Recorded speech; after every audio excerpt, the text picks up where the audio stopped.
There's no joy without pain. There's no sunshine without rain. You need up and down. This is how the world works. As a man, you must build yourself. And I agree that society puts huge pressure on men, and it's time for men to perform. As a man, you either perform or you don't. There's no safety net. The men who say, I can't feel like it, cannot compete with the men who do not say that. And it is player versus player. The man who goes to the gym every single day, regardless of how he feels, will always beat the man who goes to the gym when he feels like going to the gym. And it's player versus player. A good man controls himself. I have absolute self-control. Emotional control is absolutely and utterly important as a man. You need to understand as a man, there are certain principles under which you act, regardless of how you feel. Bam. I can wake up in a terrible mood. Yes. I can wake up sad. I can ache. I can have a busy day, stressed, etc. I will complete the same tasks as if I woke up in a fantastic mood. I'll do the same things because how I feel has no bearing on the things I'm going to do with my day because I have duty to myself. There is no light without dark. You will not appreciate your six-pack unless you didn't have one and you had to earn it. That's how the world works. So when I talk to these dudes like, oh, but it's, you know what, Tate, yeah, I agree, but you know, it's hard. Of course it is, it's supposed to be. And if you're not cut out for it, then fuck off and live a normal existence and die. Sit there, letting other men enjoy the spoils of being a man and fucking die. If that's what you want to do, is just sit there and exist and then fade into history unremembered. That's your decision. If you want to level up your character, then you need to get out here and do it. You need to be around brave men. You need to get some balls. You need to get your network together. You need to be paying attention, listen to the truth, humble yourself, stop sitting there with an ego. That's the game. But I made myself this way. I wasn't born this way. I absolutely and utterly made myself this way. And any single one of you men out here can do the same thing. I was always looking for, I wouldn't say happiness or contentment, but I was always looking to try and break out of the 9 to 5, just the normal monotony of day-to-day life. I think that men have a very unique life path, and it's very difficult to try and achieve status as a man. It's not easy to stand out from the crowd. And even what women expect of an important man, you need to be smart, charismatic, intelligent, strong, have a nice car, nice apartment, good network, good friends. You need to be able to handle stress. You need to be competent. There's so many things you need to be able to do. It's difficult for a young man to even have all these things. You need to start leveling up your mentality, your spirituality. You need to level up your ability, physicality. There's so many different ways you can level up, like a video game character, right? Once you have all the unlimited money, you can then start ticking all the stats boxes. Knowledge. When guys say to me, okay, well, how do I make women respect me? Well, I say, well, how do you respect yourself? That's the first thing. No one's gonna respect you if you don't respect yourself. Do other men respect you? Like, how do you act in a way that commands respect from anybody? I say, look, if you focus on yourself and make yourself being who you are and being a high value male, women will detect it and it won't be so difficult for you.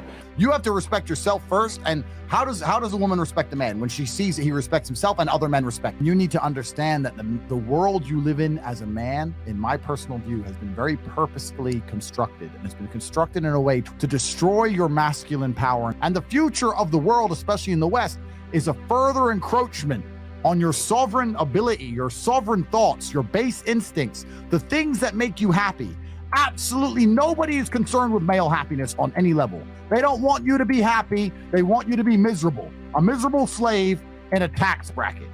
And you have to understand this. And the only way you can combat against it is to take significant action. You have to take significant action. You have to use the internet. It's the tool they're using. The internet is the tool they're using to brainwash the masses. You need to combat it and use their own tool against them to seek out the kind of information, knowledge, and friends that you need to have around you. You are going to be the sum of the 5 people you spend the most time with. So that, if everyone understands that, as an intelligent person, you're going to be extremely careful and you're going to curate heavily the 5 people you hang around with. So you need to be aware of what's happening around you, and you need to curate for yourself a social network of people who understand that and are doing their best to combat that. That is the most basic imperative of the masculine frame, which has been destroyed in real time. They are trying to convince you that you should act how you feel.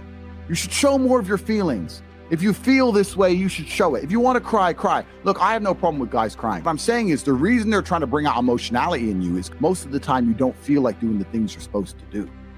But the true masculine frame throughout history was doing the things they didn't want to do, but they knew they had to do because they had honor and duty. When you remove self-control from men, not only do you get emasculated weak men, but what you also get is very dangerous men. There are actually far less genuinely high value men than there are pretty girls. You can go to any club in any country in the world. I've been to 72 countries. You can go to any club in any country in the world and see pretty girls. If you're gonna find a young, in shape, smart, tall, intelligent, rich man, it's extremely difficult to find. And that man has options. He has more options than a beautiful girl. And I'll tell you something. There's always been a large proportion of men in the world who made the choice to stay where they are. And life for them wasn't that bad.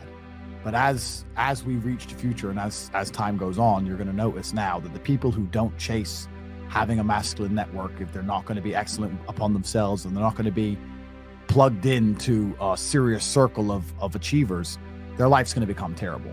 You could just be a normal dude and your life really wasn't that bad. But now we live in a situation where you just can't just be a normal dude anymore. Being a normal dude is no longer an option. So as a man, you have to be doing something to try and improve your status. There's lots of different ways to do it, right? But if you're a man with truly no status in society, now it's hard. Yeah. It's really hard. So you have to understand that as a man, you got to gear your life in a certain way. One of the easiest ways to get status is who you know, right? A lot of it's networking, and if you know the right people, you can get some status, at least off of them, to some degree. Every single man on earth with enough work can become one. That's the counter side, right? So there is hope at the end of the tunnel, but you got to get up and do it. You know what I truly think a high value man is? Okay, it's a few things, right? So there's the obvious evolutionary triggers. The easiest way to be a high value man is a man who's capable of violence. If you look at it from a biological trigger, it doesn't matter if he's got muscles or he's big or he's tall or whatever. Women understand from a biological perspective, they like a man who can fight. Yeah. It doesn't matter if your man had money, a Ferrari, everything, but if you knew for a fact, if any dude stepped to him, he'd get sparked, you wouldn't want it, right? So that's the first thing. We're suffering from cowardice. We talk about all the problems in the world. It's easy to talk about them all, but you can narrow them all down to the exact same thing. Cowardice, masculine cowardice, all of it. All of this is masculine cowardice. That's all it is. You're not going to be able to imitate being a G. You have to go out there and you have to suffer as a man. You got to go through trauma to be a G as a man. Too many dudes out here are trying to imitate. That's what all this is. You're talking about game. You're trying to be something you're not.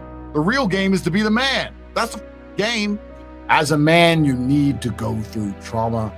You need to go through difficult periods. You need to go through things which are extremely uncomfortable to become any kind of man of value. Every single woman on this panel, if you were to ask her to describe the kind of man she wants, she would describe a man who she thinks makes her feel safe, who is dominating, who is smart, who is charismatic, who is interesting, etc. You cannot be all of those things by accident. Any man who grows up with a very, very easy life, who never goes through anything, who's born with a silver spoon in his mouth is the exact kind of punk which these women don't want to touch, right? As a man, you need to suffer and you will survive, and you need to internalize it, not become a weirdo, accept that the trauma was going to make you strong enough to become the kind of man that's respected by society, and you need to use it for your own advantage. As a man, if you have not been through extremely difficult processes, you're never going to be a high value man. So when you ask me that question, the answer is an answer you're not hoping for, because likely you've been avoiding trauma your whole life. Life is difficult. Everyone has bad news all the time. The things happen to people, and things are going to happen to everyone. And even if you live the perfect life, you're still going to have bad experiences because everything's relative. When people talk about toxic masculinity and all this garbage, and we need to make men more feminine, that's not going to make men. It's not going to make the world safer. Having a whole bunch of men who give in to their emotions instantly is going to create more monsters. The reality of masculinity is controlling your emotions. This is the reality of being a man. The tenets of masculinity since the dawn of time have been, I was afraid, but I did it anyway. This is the tenets of masculinity. Courage. That's what courage is. I was afraid to storm the beaches of Normandy, but I did it anyway. I was afraid to stay on the Titanic, but I did it anyway. This is the whole tenets of masculinity, and now they're saying, oh, if you're afraid, just act afraid, be a pussy. I'm at a point now where I'm working for, it's pointless. Money's just fruitless, I don't need it. But I can't not do it, I have to. I don't know why I am exactly the way I am. Because I'm a very happy person, but I'm not content. Does that make sense? I'm very happy. I'm not miserable. I'm not depressed in any way. I'm super happy, but also I'm not content. There is no quick fix. There is no replication. There is no way you can falsify on a long enough timeline. So the answer is, if you want to be a man of distinction, you need to go and suffer. That's your answer. One of the only things in this world you can control is your state of mind. You can't control the weather. You can't control other people. You can't even control your health. One of the very few things in the world you have genuine control over is your state of mind. You decide if you're a disciplined person. You decide if you're a happy person. You decide if you're a depressed person. These are things that in real time you can affect in your brain. This is all you can control on Earth. If you can't control that, then you're just a feather in the wind. And life's going to blow you around, and you might land somewhere good, you might land you don't. Nobody knows. I was a 4-time kickboxing world champion. For 12 years, I trained 5 hours a day, 6 days a week. And I was motivated to train probably about 25% of the time. The rest of the time I went because I am disciplined.